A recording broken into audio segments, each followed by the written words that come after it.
Hey, Quad Bros, what's up, guys? Welcome back and welcome to our BR2 deep dive for the Japanese. This is the final deep dive we need to do for BR2 before we start getting into the fun of BR3. So we'll be going through this pretty quickly, mostly because Japanese don't have too many substantial upgrades and we can burn through them pretty quickly. Starting off here with our engineer squad that we're still running from BR1, we're still using our Arasaka Type 38 and we're going to be doing that for quite some time. We do unlock the Type 99 early and late, but both of which are pretty much just worse versions of the Type 38 rifle. The 38 has slightly lower damage, but significantly higher rate of fire, making it a much better rifle. We do have access to the Type High rifle also if we are in BR or Tier 3 and are coming back down to BR2. But even if we're in that situation, I don't think the Type High rifle is worth using. The 5-round magazine is not very good, the low rate of fire is not very good, and the low hit power is, again, you guessed it, not very good. So I really don't think that you should be using Type Highs. Some people might disagree with me on that, but I don't like this gun. I think this gun sucks. I would much rather just have a Type 38 that I can blast someone in the chest with and they die and I don't have to think any more about it. So that's what I'm recommending you guys use. Now for our anti-tank weapons, I recommend using the Type 4 rocket launcher. A lot of people are probably going to be questioning this because you do have access to the Type 5, but in this BR, specifically in BR2, in my opinion, the extra 20 armor penetration that you're getting from the Type 5 is not really that relevant. 80 penetration is going to do just fine against anything that the Americans are going to be yeeting at you, and so you're going to do just fine with the Type 4 over the Type 5. That being said, there's nothing wrong with using the Type 5 at this BR because you do get that added armor penetration, which could matter in some really, rare like angling situation or something like that.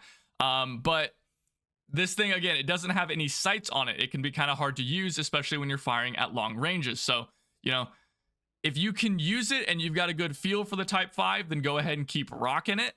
There's nothing wrong with doing that. In fact, it is strictly better than the Type 4 other than the aiming problem with it, right? So if you can aim this and you can do well with it, then use this. It's significantly better. But the Type 4 is going to get the job done in this BR just fine. Now for our assault squad, which we're going to replace our medic squad with, we're going to be using the Type 2A SMG. Our two choices here primarily are the MP28 and the Type 2A. I think the Type 2A is significantly better. It has a higher rate of fire, although a lower magazine capacity, but a 30-round magazine is going to do just fine with its 600 rate of fire.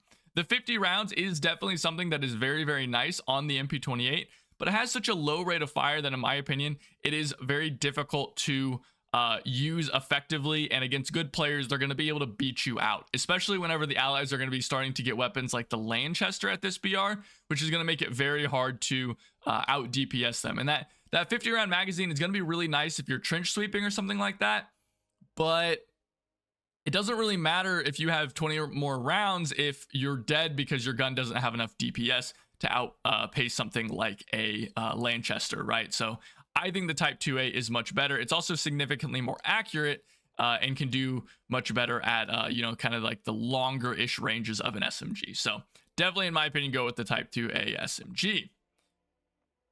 Moving on down here to our LMGs, we have the Type 97. I guess I should go over here. The Type 97 and the Type 11. Now, the Type 11 has 10 more rounds in the magazine with 50 less rate of fire, and the Type 97 has 50 more rate of fire and a 10 round less magazine, so 20.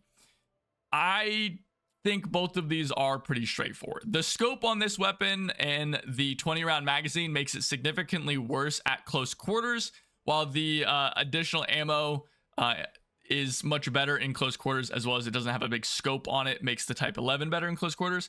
Kind of depends on your playstyle which ones you want to use here. I don't think there's a strictly right or wrong answer here. I personally would probably use the Type 97. I think that that's probably the better of the two, but it's not really that big of a deal. I like using a machine gunner here, but I think that there's a very real argument to be made of using a guerrilla squad or even a medic squad. The thing I don't like about guerrillas, especially at this BR, is that they substantially lack any kind of utility. They don't have any engineers in the squad that they can use to build rally points and things like that, which makes them pretty low value in my opinion. We are running an engineer squad, so it shouldn't be too big of a deal for you to be able to build a rally point most of the time, but I really like having that added utility of being able to just plop a rally point down in the event that you need it, right? So that's why I'm not a huge fan of the Guerrilla Squad overall. It's also the similar reason why I'm not a big fan of using an APC. Remember that I assume that you guys are free to play whenever I do these videos. If you are not free to play, then you can bring an APC, and that's totally fine. But in my opinion, the APC squad itself lacks firepower. And when you only have 3 squads, you're really going to want to, have as much damage as possible. And this squad just doesn't have it. It really lacks a lot of damage. And so, in my opinion, you should either be running, if you're a free-to-play player, either an engineer squad or an APC squad. And between those two, an engineer squad is going to be substantially better. So that's why I recommend using that and not using the APC. Again, if you're a premium player and you have extra squad slots, bring an APC, totally valid, and you absolutely should. And it's definitely a good way to help your team out. Okay. Moving on, I did want to briefly mention that the FN Browning Auto 5 is also equipable by engineers, so you could turn your engineer squad here into a pseudo assault squad. That's always a neat thing to do and a fun thing to do, though I don't think is necessarily the best. I do, however, think you should probably equip it on your engineer in your assault squad to give yourself an additional layer of firepower in your assault squad. Really up the ante for them. Now on to vehicles. Our 2 vehicles we have a choice of using are the Ho-Ni I. I think that's supposed to be an I or maybe a 1. And the Ho-1 or Ho-I. I think it's supposed to be Ho-I. Because it's type I up here as well. Anyway, the Ho-I is much more armored. 50 millimeters of armor on the front and in the turret makes it able to kind of start fighting against things like Stuarts.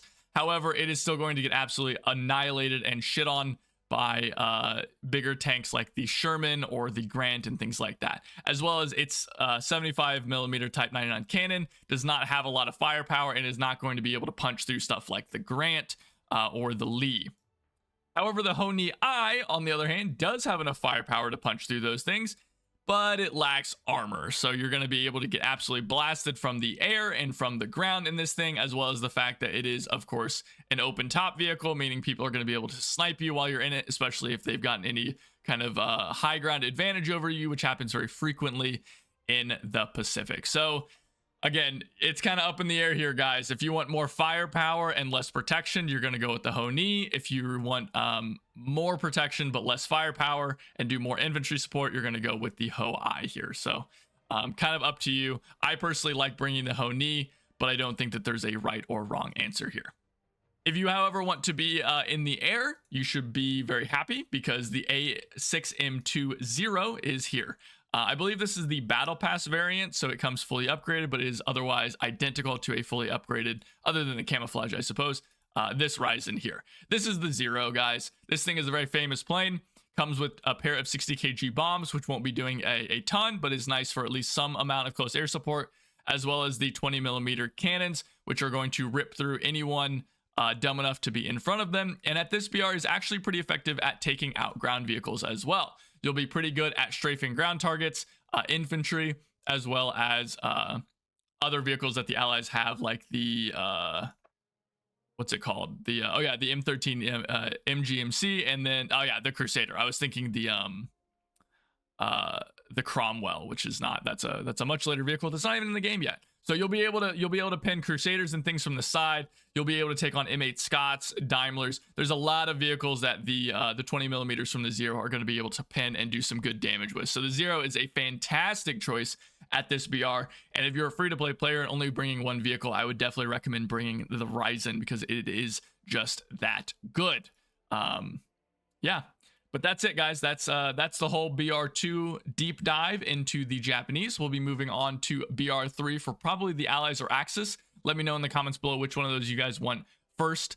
Thanks so much for watching. Remember to like, comment, and subscribe for all your Enlisted news, tips, tricks, guides, deep dives, so on and so forth.